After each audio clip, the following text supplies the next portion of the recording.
99%. The NCC will never evict me. The NCC will never evict me. The NCC will never evict me. We are the 99%.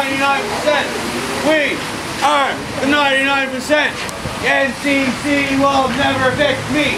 The NCC will never evict me. We are the 99%. We are the 99%. It doesn't work where it's one person. It's not much of a program. My name is Obert Madondo, and what happened last night is resulted in the pain that I'm going through right now. I have a terrible headache.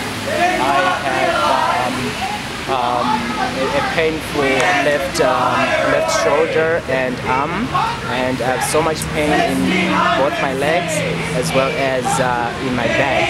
So what happened is at about 2:05 this morning, we were in a tent with colleagues who were peacefully resisting the eviction from the National Capital Commission, and friends woke us up and said the police were here, and we were sleeping at that time, and the police woke up to see between 150 and 200 police officers surrounding the entire park, and they started tearing down the barricades that we had erected around the fountain, and our tents were inside that barricade, and so they tore off everything.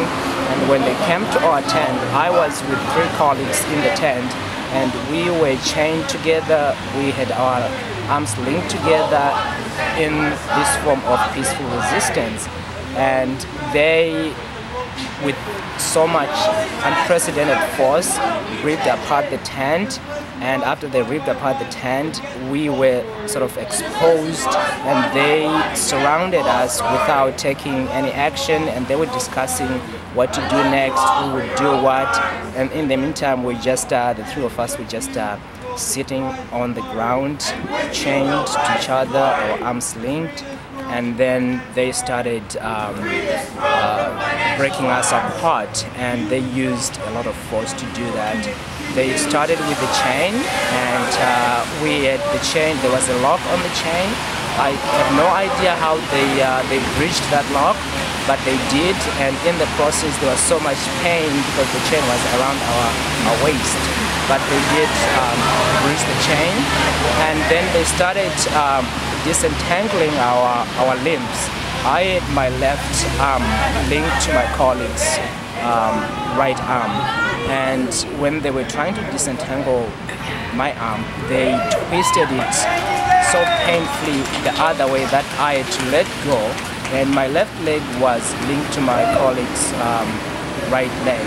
And to disentangle that, they used a bar which they pressed under in the inside of my knee, and it was really painful. And then at the same time they were disentangling my leg, one officer had both his knees pinning my right knee to the floor, and I was sitting on a bit of a raised platform, and so the more he pushed my knee to the floor, I felt a lot of pain. But what this means to me is it's very personal. I left Zimbabwe and came to Canada as a political refugee after a lot of arrests and torture by the police.